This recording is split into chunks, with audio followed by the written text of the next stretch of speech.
welcome to the 1200th edition of Where's George. Now I don't know how we've done this. I think we only missed like 2 weeks out of the time we've done this. So we're probably in this a good like 30 episodes. Yeah, 30 you episodes. probably about right. We might have missed maybe a couple. I want to say we weren't around Christmas a couple Yeah. weeks, and then we might have missed one or two. Maybe I don't know. It's a good Mhm. question. It's been pretty consistent. It So has been pretty consistent. yeah, but we've covered a wide range of topics and talked about a lot of different things, and so we talked a lot of politics. Trump was the driving force of a lot of things that we discussed over the weeks or the months. So now that he's A lot of gone, frustration. Right. yeah, Now we got to talk about real stuff. some uplift, right? We're gonna make sure that we pass on some knowledge and some understanding that we have and that we've garnered over the years, and so something with some more substance and positivity. So, as the title suggested, we're gonna talk about some money and more importantly, debt and student loans. This is George's favorite topic. He is a staunch supporter of Mr. Bernie Bernard Sanders and him wanting Mittens, to give everything away for free. You know. Mr. Mittens. Thank you for being people first and not corporation first. Thank you. Well, that could be argued one way or the other. Some would call him Mr. Socialist. Um, you know, Hey, we're all really kind of socialist to be honest, but that's just what it is.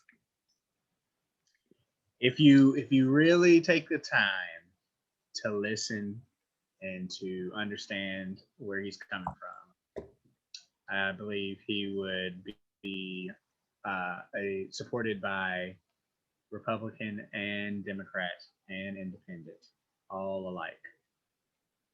That Because I the fact agree. of the matter is, the fact of the matter is, the government currently works for corporations and big business. Now you get outside all that stuff, and you know what is that doing for really the American people, right?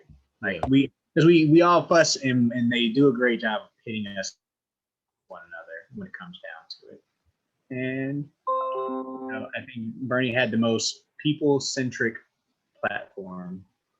Yes, he wanted to give away some things, but he had a plan for how he was going to pay for Yeah. it.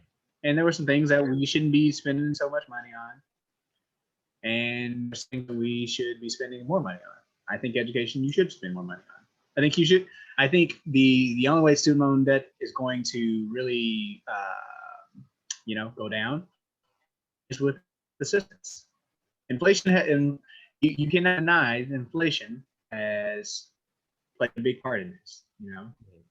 Like we're not keeping our wages are not keeping up with inflation rates. I mean, ask your mom, ask your dad. They used to buy a car and pay it off, or buy a car. Like they used to just buy a car and drive it off the lot. Most people are not doing it nowadays. You know, so that's my rant for the Bernard. Well, we'll get into it then. So we're gonna talk. This title suggests debt, money, and everything in between. So, Hold on. One thing, and I know I didn't tell you I was gonna do this, but I'm gonna do it anyways. All right. So it's almost Valentine's Day, ladies. You need to get your husbands a gift. I'm gonna put that in thing there. Sprat watch. Now let me tell you about this. Now I don't have it on because I grew up poor, so whenever I get nice things, I just hold it all the time for a long time. But I'm going to show you this Sprat watch, and it is. I mean, honestly, it's a beautiful watch. Beautiful watch. Let me get it out of here. I'm a black and gray guy, so he's going to force me to get me some give me a nice. Is that in the thing there? Ooh. Can you see it? Yeah, I mean, it's got a glare. A lot of glare, huh? Let me see if I can bring it down just a little bit. See if I can get out of that one. No, we're gonna fix it. We're gonna fix it, and we're gonna show it. We'll put some pictures up on the page. Yeah. And I know that he currently has a special going. No free shipping is a part of it. So ladies, don't be stingy. You know your man is out there spending up all this money for hopefully some yams.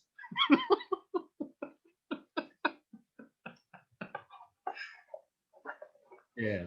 Out there, it really is. First off, a beautiful watch.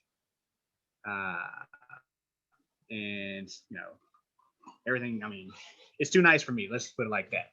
So get your man something nice. I know he's got some deals going on. Once again, free shipping, which is always the best thing to do. That works. So, okay. All right. So black-owned business. If you didn't know, support black-owned business and its quality. You know, with me, it's all about the quality. So go out and get it. All right. Sorry. Now let's get back into this money. That same sex you're gonna give him on the 13th and the 18th. You can't get that to him on the 14th as a gift. That ain't how that works. We know we are too far in the game. So let's give some real gifts for Valentine's Day, because sex ain't it. That ain't it. That's just at this age it's given. So we go out and get a loan just to get y'all Valentine's Day right, man. Here we come. You don't even get no new lingerie. It's the same one. Exactly. Oh man. Well, speaking of high expensive watches, or this watch isn't particularly expensive. It's a moderately priced. Looks well made. So you don't have to go into debt in order to get it. And so perfect segue. We'll post the website and whatnot on our page. So website, check it out, and we're not getting any kickbacks for it. So don't think, oh man, these people got these men got 3 people that watch and they got sponsors already and they over there selling out to the man. No, we're not selling out. We just first off, I don't know if we're gonna sell out, but we will negotiate. We will negotiate. We're not afraid of negotiating with some terrorists if that's necessary. We got to build that brand up, but yeah, we'll see. Herbs, Savory Butcher. Yeah. Savory Butcher. As much as we talked about Savory Butcher, they really do need to sponsor us. Yeah, I'm told we need to send them. We need to send them these videos and be like, "Hey, man, we talk about y'all every week." We do, and then Herbs too. And they only have to pay us. Just give me free ribs. Just give me a sampler pack once a week, and look, I will mention you all every single week, every week. Mm-hmm. Mm-hmm. If you don't know, and you're in the greater Marietta area, Herbs is the best. The best. I'm saying it out loud. The best ribs in Cobb County for sure. For sure. No sauce needed. Nothing. You can eat it straight like that, right off the darn smoker. Like it's Herbs Rib Shack off Windy Hill Road. Mm-hmm. So let you know, hey. Anybody want to test that theory? You can send it to our address. We will gladly do that. That's right. Anywho, let's get back into it. So if you haven't been following the news, you've got Biden is out here, wanting to do his damn thing and trying to really fulfill on some of his promises. You've got some black people are mad because he's, putting LGBTQ things out in front. He's doing other things, but listen, at the end of the day, we have to understand that he's the president of everybody. And then that black people on the monolith, right? So there's different things that impact. There's black people who are LGBTQ, and so that impacts them. There are black people who, fall under different categories of things that he's doing and impacts them. So at the end of the day, the agenda is still progressive and we're still moving forward. So we need to just kind of sit back and just let's see what happens. But with that being said, there's been a lot of conversation around student loan debt. Now I know George and I will probably differ. Not probably. I know we differ on our opinions on how this shakes out, but it's good though. It's a good conversation to have. There's this $50,000 number that's being thrown around by Democrats. There's student loan forgiveness has been thrown around. So I'll let George kind of talk about what that means and his thoughts about it, and we'll go from there. Ooh. So, um, first off, let's establish that Joe Biden is not the most progressive candidate, for sure. I think he ran on a platform of just $10,000 in student loans that would be forgiven. For everyone that knows, now, interest rates or student loan interest and whatnot has been postponed until, I believe, October. And so the question is really at this point, what are we going to do about the student loan? I mean, it's a crisis at this point. It is, in my opinion, it will be the next bubble if it gets out of hand. And what's the effect on the economy, with all this student loan debt?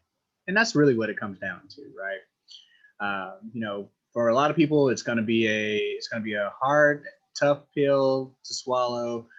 Hey, we shouldn't be giving people who chose to go to college, free college, or paying off their debts, so on and so forth.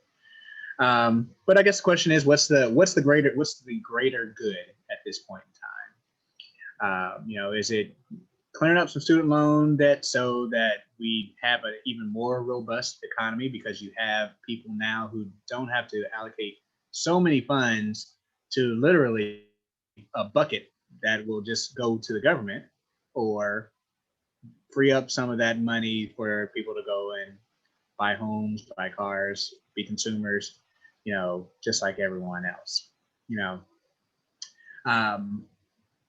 And so the latest number that has been thrown around is $50,000 that would be forgiven. For most of my people who probably have gone to private institutions, that probably won't cover much of it. If you are an out-of-stater like myself, it'll cover a lot. I mean, if that happens, $50,000 happens, I'll be done with student loans within a year for sure. But the question is, is it morally right? Is it the right thing to do? So on and so forth. Now, if you are an extreme progressive, and you are one that would be on the Bernie Sanders tip, he wanted to give all of it. Basically, I think it was all of it. I didn't think there was no cap where, if you made so much, so on and so forth. And then also he wanted to expand it into making public universities and colleges free as well. And so people say, oh, you just want everything free. I've got a really good argument against that. And so since we're not talking about education today, I'll leave that for the next conversation. But I think I can convert a couple of people who think that way is bad. Because you have to kind of go outside of, what's sitting there in front of you. And once again, look at the greater good. And will it affect the greater good? And I think it will. So, am I a fan of the student loan forgiveness? Absolutely. Our economy and our government has not worked for the normal, regular guy for a long time. It's all been focused on corporations, big business, stocks, things along those lines, things that we participate in. But I think we talked about it last time. I think 80% of the stock market is controlled by 1% of the population. So we really, we're in it, but we're not really making much change or effect, with it. And there's a lot of people who've gained a lot of wealth out of it, but not to the effect of the people who are really making the decisions and things along those lines. And so once again, I think it is necessary from an inflation standpoint. Yes, I make more dollars than maybe my parents did at my age, but I cannot buy and purchase and be, in the economy as effectively as they could. And that's just, I mean, once again, that's just a fact. I mean, my dad has told me a number of times, yeah, I bought a car straight off the lot. I would never be able to buy a car straight off the lot. Yeah. You know, I mean, that's just, I mean, and I make a decent wage, but it would take me forever to just save up the amount for a brand new vehicle. Especially, I mean, he's not talking about, I went and got a Pinto. Yeah. Or, straight off the lot. He's talking about a really nice vehicle. So yeah, so I think it is. I know it sucks for those who have paid off their debt, like Mr. Eugene, who is a responsible individual. That's I salute you for doing that, and I appreciate you. However, for the rest of us, and it would be and I would have the same stance if I had paid mine off as well. Yeah. What's the greater good? The greater good is you have more people who will help stimulate the economy, and we should start having more and better conversations about, what does college look like, and is it for everyone, and should we have the emphasis that we have on it? So that's my stance on it. What do you think? So let me clarify. Just because I've paid off mine, it does not mean that I'm just anti. Like, well, I did it, and you can pull yourself up by your bootstraps type. No, I'm not that. That's not me. That's not me at all. He's grabbing his MAGA hat. I'm not that. I'm not gonna Clarence Thomas y'all out like that. So that's not how I roll. But I will say, and so I was having, ironically enough, we're having this conversation because I was talking to somebody, or I was commenting on a Facebook post the other day about the same topic. And so I'll say that. I will say that federal student loans need to come with a 0% interest rate already. Like, that's just what it is. That I think even if you take that interest rate, that interest out of the equation, a lot of the student loans aren't half bad. And I say that because there's still, I had, over almost $100,000 at one point. And so that interest, it just kills you every year.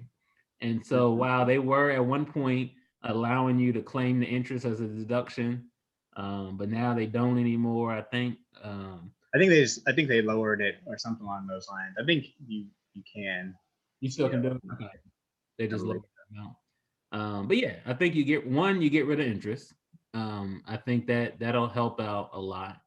And two so the argument that was made with the person I was discussing this with was, well, when we took on the loans, there was no education on how these worked and what was the expectation. And I agree. As a first generation college student, I didn't know shit about college.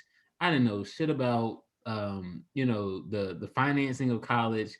I would get those student loan those refund checks at the end of every semester, like $2,000, $3,000. Oh, burn right to it. Well, so George and I went to UT, so I go and put all this money in my little meal plan, or I go to eat. I'll be eating out great. Go up to what was it, Sabi's, the little hibachi place. Oh man, we was living great, right? And so as I look back, so it's just if I look back at the $2,000 or $3,000 that I got every semester over, let's say I spent 5 years there, so that's 10 semesters. That's $30,000 to $50,000 or $20,000 to $30,000 of extra money that I got, not knowing that I would eventually have to pay that back, right? So that $30,000 probably ended up to like $40,000 when you add interest. Or had I known what it was, I would have been able to push that back into my loan, kept working my jobs or doing whatever. And so I get it, right? So a lot of us, and I can't say just Black people, but a lot of students, but especially a lot of us Black people, we got these loans not knowing what we were necessarily getting into. You and I both went to an out-of-state school, so it's those numbers are compounded on what everyone else might have gotten, but it's the reality is we didn't know. And so the question is ignorance of a process meaning that you're absent of responsibility? And so, you know, I've been fortunate enough to not have to carry that debt for too long, but there's a lot of folks out there who don't. You know, they graduate and they spend all this money, this $100,000 on education, and they can't get past a $20,000 job, and there's a lot of that out there, right? You know, and it's no fault of theirs. It's just the way the economy is. I think and we can go into education on another day, but I think we watered down the bachelor's degree. It's almost a sense that that's become the new high school diploma, and so we're all chasing that to get it, and you have to have it, and it's really not worth it, I guess, as much as it was in the past. So I do think we need to do something though, because we've got too many students, we've got too many people who graduated that are extremely intelligent people who can add value to the workforce. We're just I guess the way our workforce is set up, everyone's not going to have a 6-figure job, educated or not. That's just how it is. And so we need to make some type of we would do much better if people who were drowning or just kind of keeping their head above water or just making those minimum payments or not able to really sustain life, enjoyable life, I guess, working full time and having to make this payment, you would gain more from a federal government standpoint if these people were out spending that instead of spending $600 a month on a student loan payment. If they were taking that and pumping that back into buying goods and services and adding that money into the economy, adding that tax base into the economy, you really could spurn some. So I get it there. I totally understand, right? And so the question is, how do you do that? How do you, and not looking at it from my perspective, like, well, do I get money back? I like the credit. I'm not gonna lie. You want to say, hey, you know what, you had X amount over these years, we'll give you a tax credit. I'll take it. But it's not necessarily, I wouldn't want to hold up progress for other people. But I do think there's some way, I don't know if there's like a blanket, just get rid of everybody's. That I don't know. And this is probably more conservative idealism when it comes to that. They didn't want to give the stimulus out because it's going to be everyone who's going to benefit and not everyone needs it type deal. And I guess that's kind of how I think about it in terms of, I think there's folks who genuinely are kind of hand to mouth because of the student loan payment. And there's other people who it's annoying. I don't like it. I can still do things. I can still buy stuff. I can still live my life fruitfully, but I got this damn payment hanging over my head every freaking month and I don't like it. And so, is there a way to balance that? I don't know. I mean, do you just give everyone a $50,000 check with a student loan and say, let this cover your private or federal and that's it? And then you're on your own for the rest, or are you gonna be asking for more at another time? Like, I don't know how what does that look like? So, I mean, I can tell you what the proposals have been. The proposal has been federal student loans, not necessarily private. You made a good point that I missed, that I didn't mention. Now you take a rung down the progressive ladder and you go to an Elizabeth Warren. Now Elizabeth Warren wants to eliminate some student loan debt, or she wants to do a forgiveness kind of sweeping thing also. But there are measures that that would disqualify someone.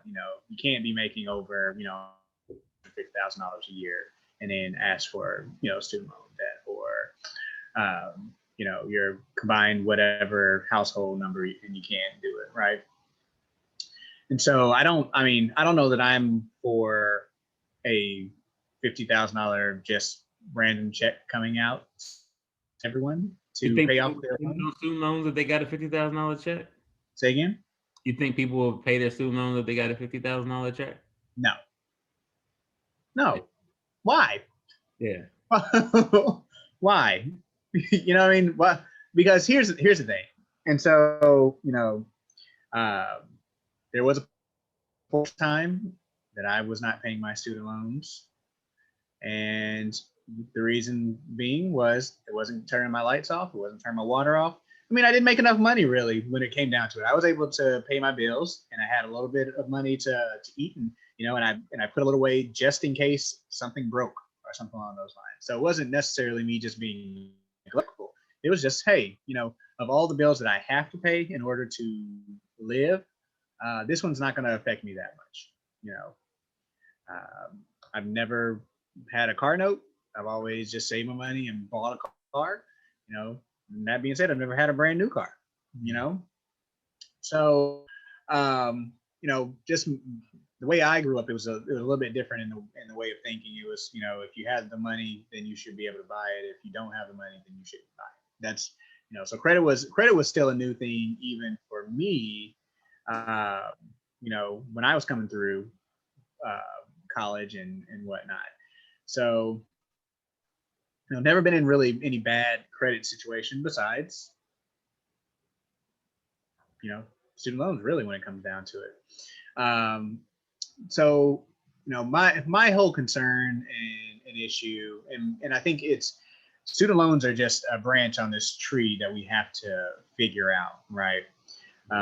Because I always use the analogy because, Republicans will say, if you don't make enough money, then you're not working hard enough. And I just refute that 1,000% because social workers, I salute you.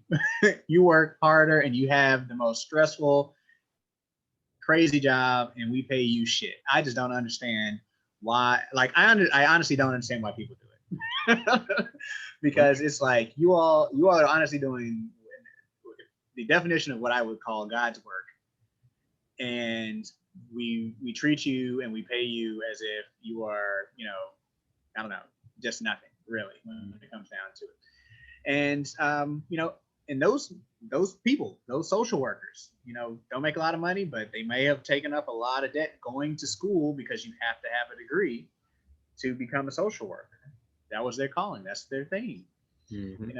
And it's not, and it's for me, it's not right for them to have this debt for the rest of their life while they're doing something that's helping the greater community. Now, that may be far and few between with the majority of people, right?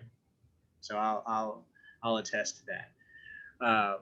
But the fact of the matter is, I think you're right, and I'm more on that tip with student loans right now are the interest rate is 7%. I've got a couple friends who have posted, they paid their student loans, faithfully for, 5, 6, 7 years, and their principal has dropped down like $2,000. Mm-hmm. Like this is crazy. And then we also have to address, and I know this is kind of going off on a tangent a little bit, but we have to address for-profit colleges and how predatory they are. Yeah. And those folks really got the bad end of the stick in a lot of ways as well. So, I think there needs to be relief. Of course, from a standpoint of, what's best for the people, the more the merrier. Yeah. But, I think anything would help, and I think anything would be welcome. And, and for all those naysayers, I mean, think of it as the greater good for the economy. That's how I look at it. I'm with you. The average student loan, Steve, he just asked 7%. Is it really? 7%. You can get a house with a lower interest rate. You can get a credit card with lower interest rate. It's almost like worth it to take your house and just roll that up into your student loan. Well, it's funny because I was even saying, okay, don't forgive student loans, but okay, don't forgive the student loans, but open it up so that you can file bankruptcy against it. tax people on with their credit, so on and so forth. But you cannot, you cannot, count your student loans towards bankruptcy or any of the chapters to get it cleared up. I wonder what that is, you know? I have no idea. I really have no idea. And it's sad because I believe that should be an option. And once again, it punishes that person if that's the goal for those people who say, hey, if you can't pay your student loans, then get out of here.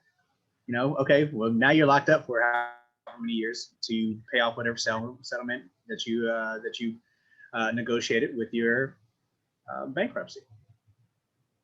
I mean, you let us do it with credit cards and credit card, and that's in doing it with credit card. That's not typically, it's not for the greater good. I mean, at least with your education, you're hopefully planning on doing something productive in life. I mean, credit card is just what it is, right? So, can you pay your student loan with a credit card? I wonder if you can just do it that way. You just pay it off with your credit card, and then go. Oh, so I think what you would have to do that, and I think that was a thing at one point in time. Was it? Was people would go, because you can get a check off of your credit card, go pay your student loan, bump the credit card. Now I'm filing bankruptcy. Yeah. And I think they've gotten hip to that, where it's like, oh yeah, y'all can't keep doing this. And Steve said it was about 4. I'm just giving you what Chuck Schumer and Elizabeth Warren gave me literally yesterday. They said it was 7%. Either way, 4%, 7%, that's a shit ton of money when you can go and buy a $500,000 house at what's prime, like 2.125%. Like that's ridiculous, right? And then the fact that you can't claim all that. Right. And so it's and we just hit 1 point something trillion dollars in student loan debt. You're not going to get even the majority of that. Yeah. Because people are willing to die over it. Let's just put it like that. You know what I mean? Like, okay, because I mean, what do you do to someone who's 70 years old? Oh, okay, well, we're going to take it out of your taxes. Well, I'm already collecting, all these other things. Come on, man. I'm just going to move in with my kids. Exactly. You enjoy that until I get put in a box. You know what I mean? That's we just have to think about it. We have to think about it differently. Once again, I for sure have my whole entire thought process about school is a 180 from what my parents told me, because it was not an option for me. Yeah. Right. It was you're going to school. That's the way that you will be successful. And I'm glad that I went, and I believe that I'm successful. But it's been a hard, long road. And my question really in my mind is, could I have foregone college and just got the experience that really got me to where I am today? Yeah. And it would have been, and I would be maybe in this position 4 or 5 years earlier. Yeah. I don't know. But we have to think about things like that. And trade schools are the thing. And I salute anyone who's telling their children trade schools are an option, and a good, viable option. It's all that. So yeah. I don't know. What do you think?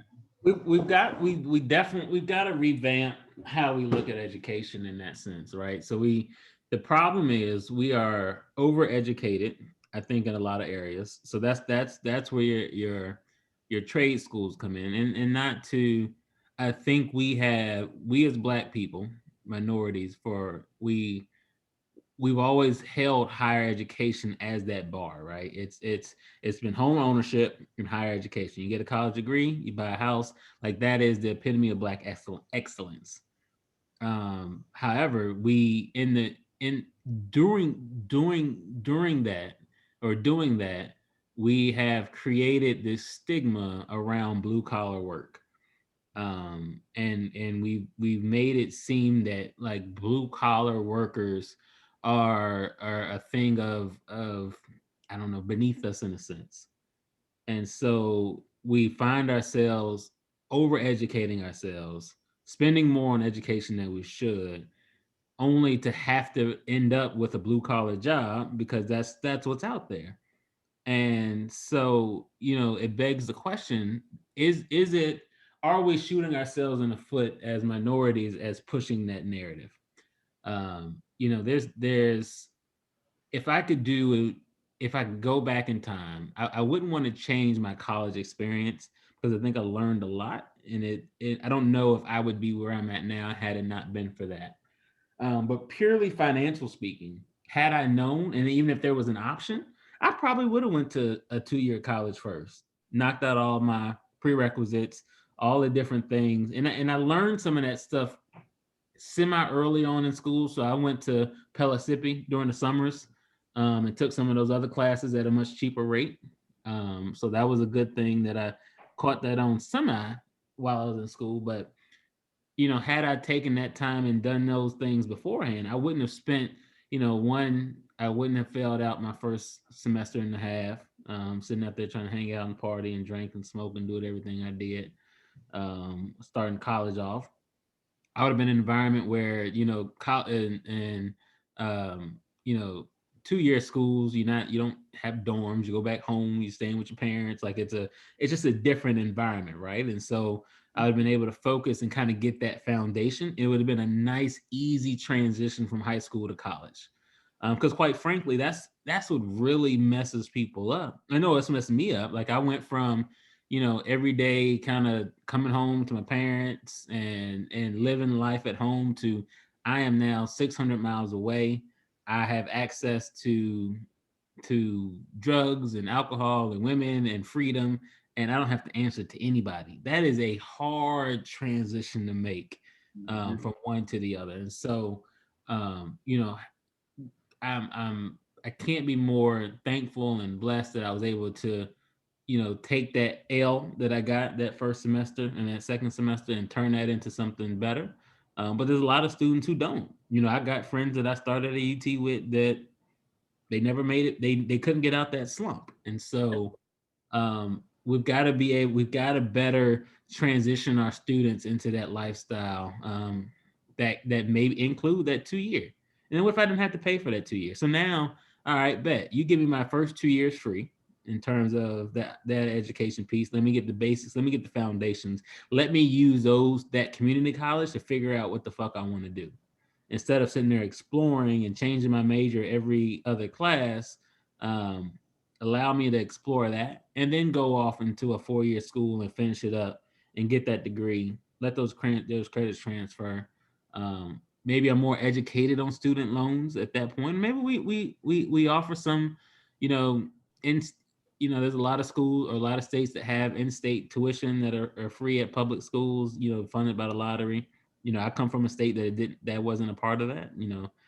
That Virginia doesn't do that. So, but maybe that's something we add to that on top of that. Maybe if you finish your 2-year school with a certain GPA or you got this, maybe we can really look at how we do those things, and that solves the future, right? But here's the present.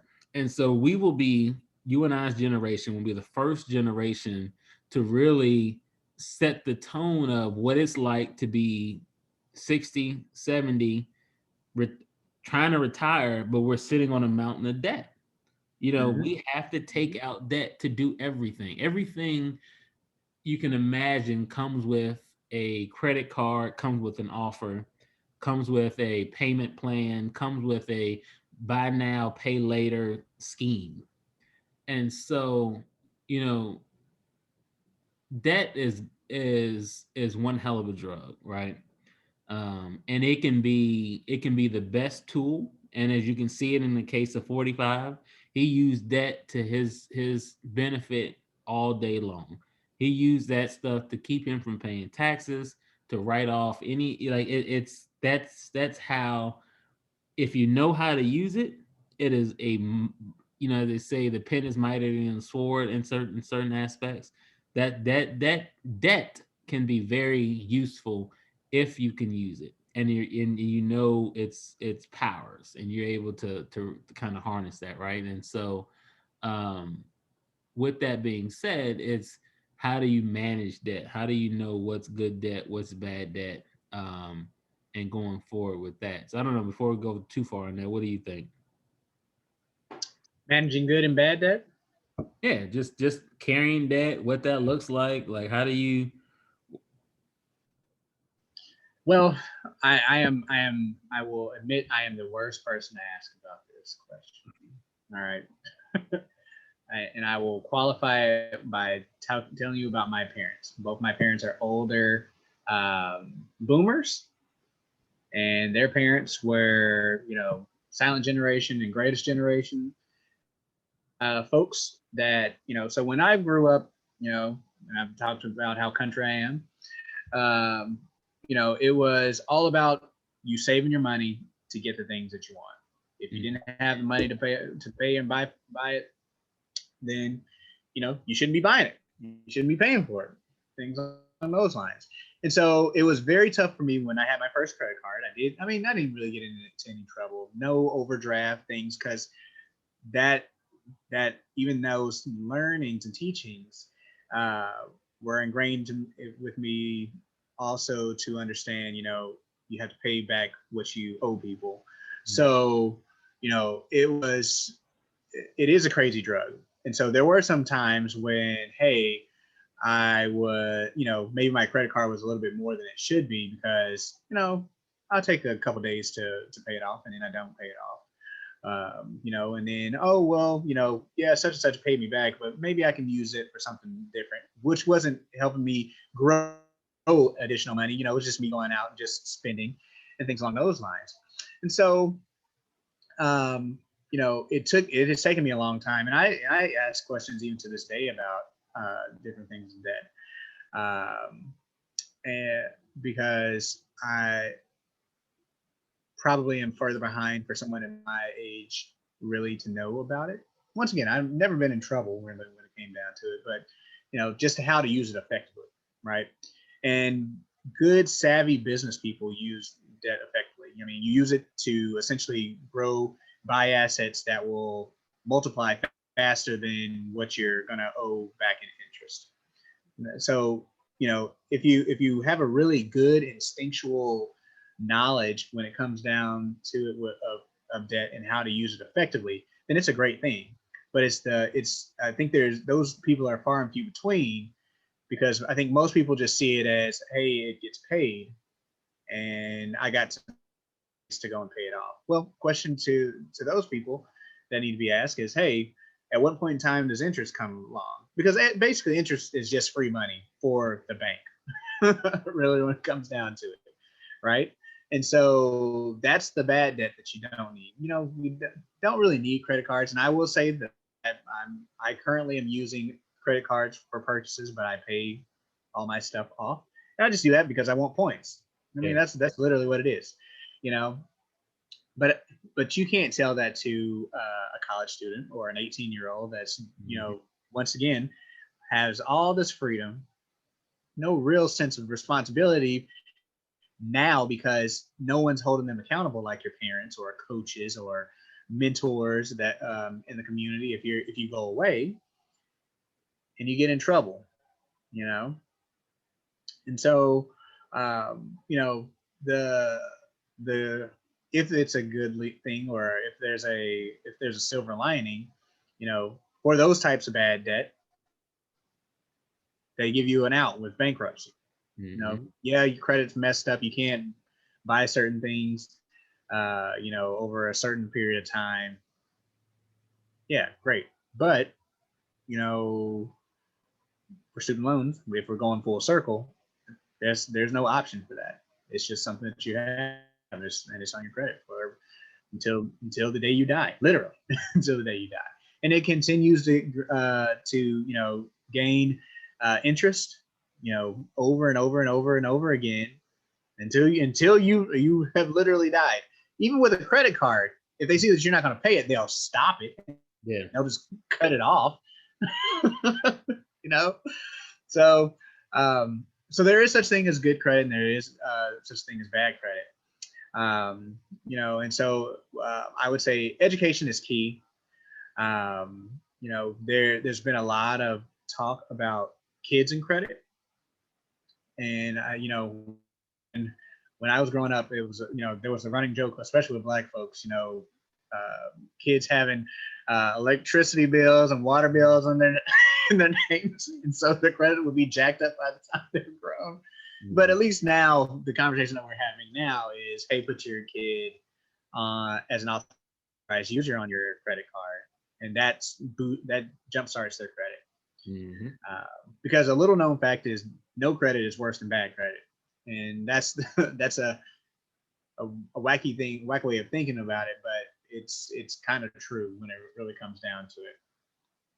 And that that authorized user thing has to be there. I don't, because I remember I worked for a bank, credit card in particular, and I could have sworn authorized users didn't hold any responsibility, didn't have anything associated with the credit card besides the authorization to use it. But hey, to each their own. I know for sure right now, authorized users, it shows on their credit. So, yeah. I don't know. What do you think about this whole the good credit, bad credit? Should getting credit? I know typically 18. Just like everything else, is the time that that's allowed for you to be able to own a credit card. Yeah. Or what is your stance on credit cards? Maybe that's a better question. Yeah. So I mean, so we look at credit, right? Our credit score is just is a tabulation of how well we manage debt, right? And so you got two real schools of thought. You got your Dave Ramsey, who says debt is bad, don't do it, pay cash for everything, put it in a little envelope, budget, right? And there's nothing wrong with that. There's nothing wrong with that idea, because again, as we talked about, managing debt is important. And if you don't have the ability to manage it, then you don't need to have it, because it can get away from you really quick, and you can end up in a world of trouble. And then you have the other side of thought is, well, if I can manage it effectively, I'll let it work for me. And so, and that's where I am. If I don't have to, I don't pay for anything in cash. I try to charge as much stuff as possible. One, because get the point, get the benefits, right? And then it boosts up your credit score. And so like I said, your credit score is your ability to pay or manage debt, but your credit score also offers you opportunities to additional credit, lines of credit, lower interest rates. It'll save you significantly amount of money over time, right? And so, I do that every 3 months. I go to each one of my credit cards and I request an increase. And so over the last 6 years, 7 years, I've been doing that. I've got some pretty good limits on my credit card. So I've got, when they look at my credit score, I've got, all of this available credit, but I only use, a small portion of it, right? And so, anytime if I go out and, if I look at buying new furniture for my house, I can go to whoever furniture store, they'll give you 0% for 5 years. Or if I go to whatever, and those are the type things those are the benefits of having debt and be able to manage it effectively. They tend to, just like celebrities, right? So celebrities, they've got money, or at least they got the appearance of money, but generally when they go places, it's free. People give them things because, hey, you can promote my product, or, you're who you are, so we're going to give it to you, right? And so generally when you have a really good credit score, people tend to, we're going to extend you this offer, and maybe you'll spend a little bit more now. So I remember my dad, he's the first person I've ever seen this, but he bought a truck some years ago on a 0% interest car loan. I was like, what the fudge? Like, I didn't even know that was a thing, to get a 0% car loan, but they offered it. And so it was like some deal through Toyota and whatever else. And so now because of he got the 0%, he added a bunch of extra stuff to it, things that, upgrades and, Mhm. power this and power that and max this and max that, things that he probably wouldn't have gotten. But because he got that 0% interest over 5 years, it really didn't matter because he knew. So, and these companies, they bank on that you're going to hit that 61 month, because that 61 month, bam, all that interest hits you at one time, and you got to pay all that back interest, right? Um, and that's what they're banking on. But if you're a smart connoisseur, you set your payment schedule on 58 months, and that way that you, in case something happens, you miss something, something goes wrong, you'll be good, but that you're paid off before that loan is due, and you don't have to pay that interest rate. But Mhm. you're able to kind of get more value for your money, if you can say. And so, you and I were just talking about this before we got on, is, at this market with these interest rates, hey, maybe we can go out and get a more expensive house or a bigger house or something more. We can get what we really want, and keep on our payments the same. But because we've been able to manage our debt and manage that and be able to have a good credit score, we'll qualify for those lower interest rates. And so, it's for me, it's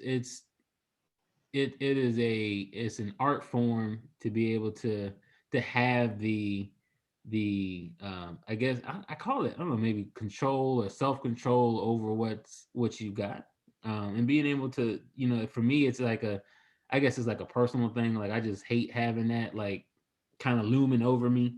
And so that's Mhm. why my student loans, I was like, all right, I did whatever. I made some stupid financial decisions. Mind you, I worked for Amazon. I got stock when it's $135. Look at what it's at now. I, I was a fool when I was selling it all, but I didn't know, and I was like, you know what, I got to get this student loan paid off. Fuck it. Right, I'm gonna let it go. And so, you know, had I kept it to now, I would have been able to pay off everything and been done with life in general. And but we live and we learn, and so we make mistakes. The good thing is I didn't take that money and I was, out there gallivanting around the country and spending it on loose women and alcohol that I'm gonna admit on live TV. But I call myself being responsible with it. But it's just one of those things that I think, as Black people specifically, there's a system set up, and we all know that we're kind of behind the eight ball on a lot of that. But one of the things that even Dion brought up the other day was talking about paying your kids. Like I've seen that kind of the idea thrown around, and he's like, yo, white people have been doing this for decades. And so I'm watching videos on it, and I'm like, damn, like white people have been doing this for decades. And they're setting up LLCs and they're paying their kids and they're recycling, and like there's this whole financial circle, I guess, or cloud of things that's possible or doable that that we don't know. No one's taught Mhm. us. No one's, and I mean, and we don't even know to even ask. And so I think there's a lot out there. And as we learn, my goal is that, hey, look, if I learn something, I'm gonna tell somebody else. Why? Because if I didn't know it, I know you didn't know it. And don't take my word for it, but go look at it. Not that I didn't trust Dion, but hey, I wanted to find out because I've heard it before, and I just thought it was like that's some cheap CPA trick that they use to siphon money and do this, but it's like a legit thing. So I think the more Mhm. we educate ourselves on money matters in general, the more effective we can be and break these curses of these generational curses. Because until we can, and that's when they say if you ever want gun laws changed, start having Black people apply for permits, right? And so if we ever want to start closing some of these loopholes and these financial gaps, then we as Black people, we've got to start exploiting them. We got to start figuring out them for ourselves. Because right now it's a closed loop system, and the same 1% keep recycling the same money within, and we're always just trying to figure our way in there. How do we get in there? How do we get in there? Well, the system is set up, and it's free and fair and balanced in the sense that we have access to it. We just don't know what it is. And so that's where information sharing amongst us is important. I feel that Black people in general, like when we get knowledge, we get information, we tend to hoard it or we keep it within our circles. And it doesn't who doesn't benefit? If you and I know these tips and tricks of the trade, but we don't share it with our friends and family and everyone else, then what's the point, right? Right. Right. No, I mean,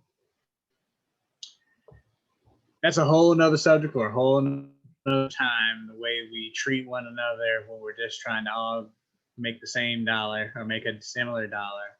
Mm-hmm. And it is sad that, someone will ask for help and you feel like, oh, well, they may be infringing on my money. What? There's so much money out here. Yeah, they do. And it's funny that you mentioned that because I don't even know how we came up with that subject when Dion told us that, but I had heard about it once before, and it was just like, I guess to your point, it's one of those things where like it sounds good, but let me see IRS man knock on your door, and then I don't want to don't have them come knocking on mine, right? And so, but at the same time, we shouldn't have been skeptical of that man. We should have just went ahead and did our own research, found out that he was right, and either done something similar if it made sense, or figured it out on our own. So yeah, man, this whole thing with credit and debt and things along those lines is an interesting bit. The Dave Ramsey folks, it feels like, I mean, unless you're making a significant amount, I don't know. I feel like you're kind of, I don't know, you're hamstringing yourself. Because I think a matter of fact, I think I had a guy at my job that was on the Dave Ramsey plan, and he was like, "No, let's spend money on what what I need, only the needs." So this man is in his car. He don't have no AC. None of his windows roll down because he don't need.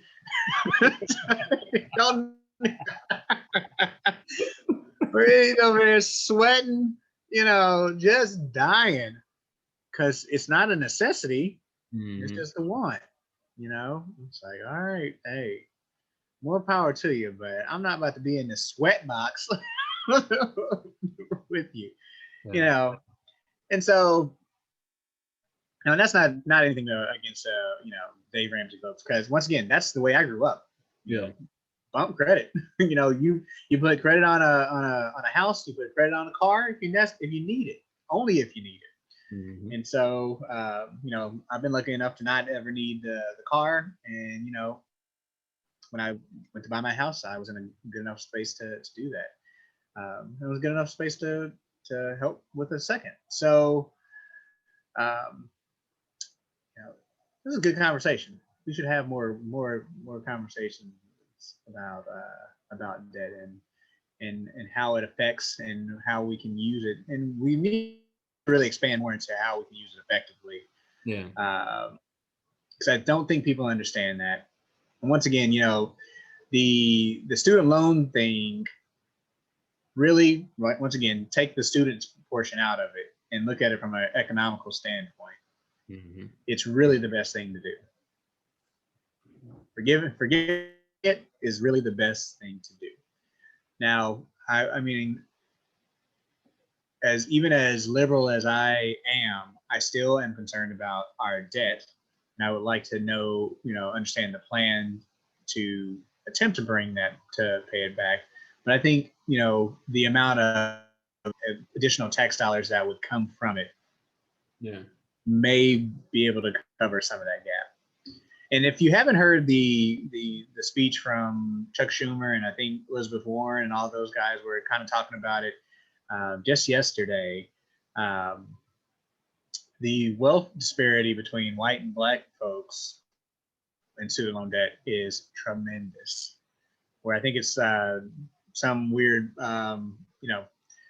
statistic of like in 20 years, only maybe 5 to 10% of white people will still have student loan debts and still be having to deal with the student loan debt.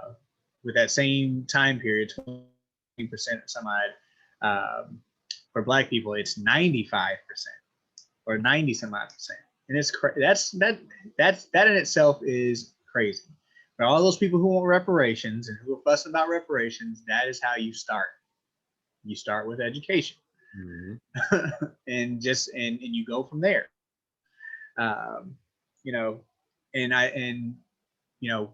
With these people not having to pay all these things, that opens up the people's ability to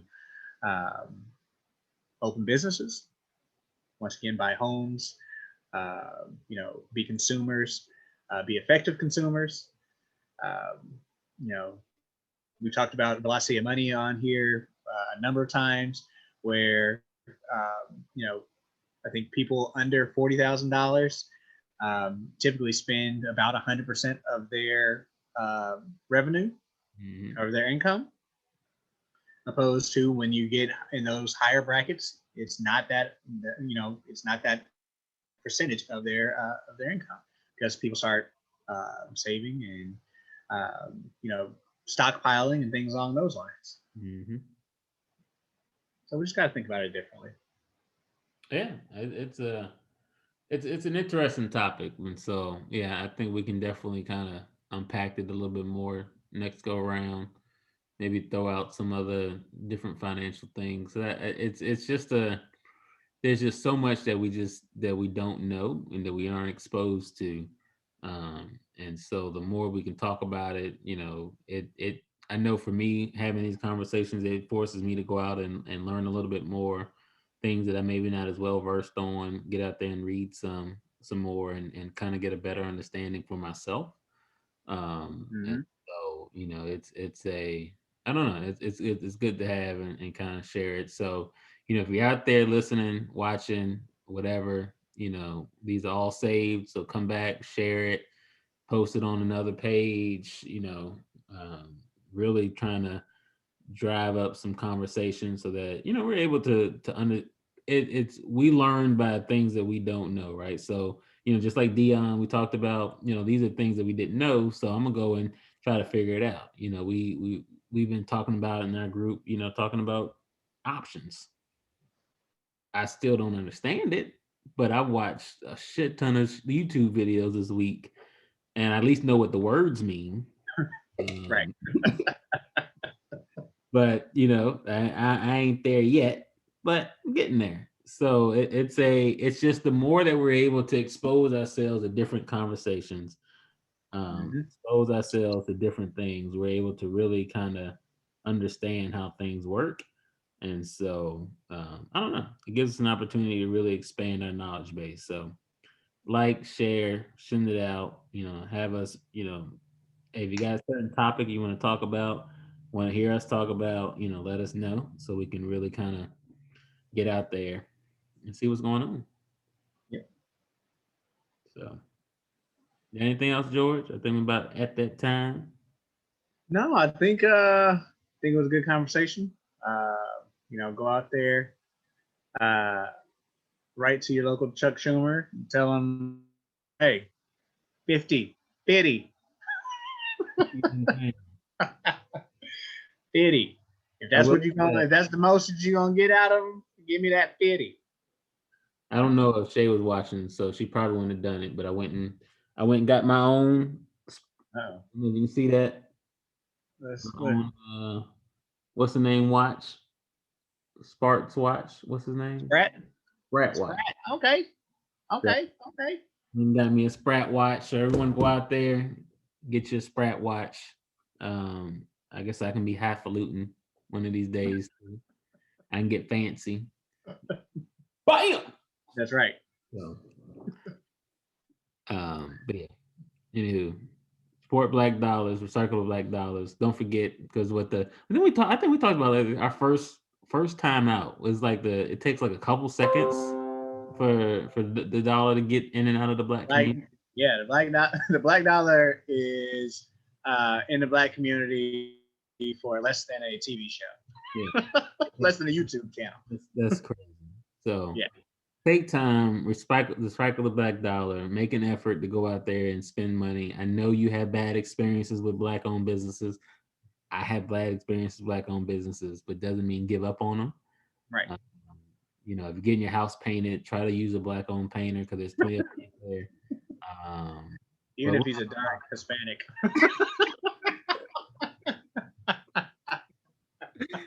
Oh man, but no, we appreciate y'all showing up for another Friday night. Appreciate the conversation and the questions, and we'll pick back up again next week. See you all next week.